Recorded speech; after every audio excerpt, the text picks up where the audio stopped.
मूर्ख से बहस मत करो। जंगल में एक दिन बाघ और गधे के बीच में एक बात को लेकर बहस हो गई। बात ये थी कि गधा बाघ से कह रहा था कि घास नीली, और बाघ उन्हें समझा समझा कर थक गया था कि नहीं भाई, घास नीली नहीं हरी है। बहुत समझाने के बावजूद भी गधा नहीं माना। वो बोल रहा था कि नहीं, घास तो नीली ही है। दोनों ने इस बहस का अंत लाने के लिए तय किया, हम जंगल के राजा शेर के पास जाएंगे और जिन्हें सही ठहराएंगे उसकी जीत होगी। आखिर दोनों जंगल के राजा शेर के पास पहुंच गए। शेर के पास पहुंचते ही गधा चिल्लाने लगा, महाराज जी, क्या यह सच नहीं है कि घास नीली है? मैं यह बात कब से बाघ को कह रहा हूँ, फिर भी वो मानने के लिए तैयार नहीं है। बाघ मुझसे असहमत है और मेरा खंडन करता है और मुझे परेशान करता है। कृपया उसे दंड दे।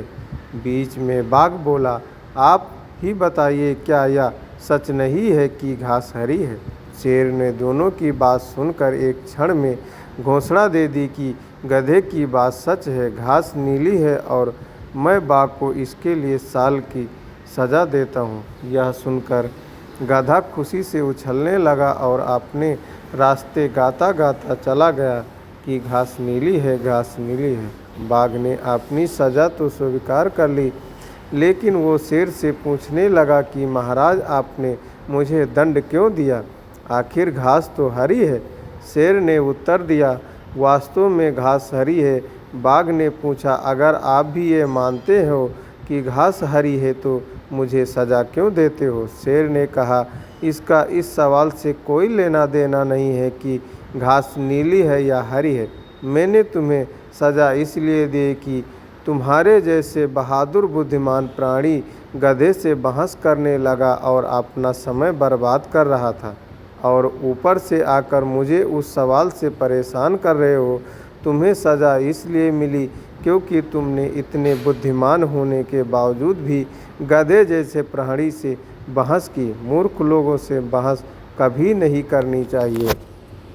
वो लोग सच क्या है यह जाने बिना ही केवल अपनी बात को सही साबित करने में लग जाते हैं।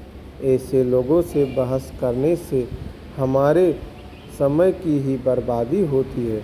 जब अज्ञान चिल्लाता है तो बुद्धि चुप हो जाती है। आपके मन की शांति का अधिक मूल्य होता है। और ऐसी ढेर सारी प्रेरणादायक कहानी को सुनने के लिए प्लीज़ हमारे चैनल को लाइक, कमेंट, सब्सक्राइब करें।